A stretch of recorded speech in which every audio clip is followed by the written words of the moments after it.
Setelah dikabarkan menjadi anak durhaka karena jarang pulang menemui orang tuanya, Syakir Daulay mengunggah momen pulang pada Instagram Story @syakirdaulay. Namun rupanya Syakir Daulay belum meminta maaf kepada keluarga.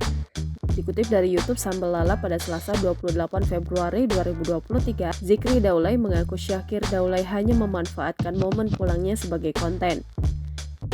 Bahkan, kakak perempuan Syakir Daulay menilai sang adik hanya pencitraan. Kendati demikian, Zikri Daulay dan keluarga tak ingin menyalahkan Syakir Daulay yang dinilai cukup sibuk. Lebih lanjut, Zikri mengaku masalah ini belum sepenuhnya selesai. Selain itu, keluarga terpaksa mengungkapkan masalah ini ke media sosial agar menyadarkan Syakir. Hal ini lantaran pesan mereka tak dibalas. Namun, masalah ini dirasa belum selesai. Mereka ingin menyelesaikan masalah ini secara internal.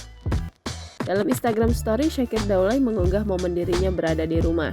Video pertama Syakir, tampak sang ibu yang tengah bersiap pergi. Syakir kemudian mencium tangan ibundanya sebelum ibundanya pergi.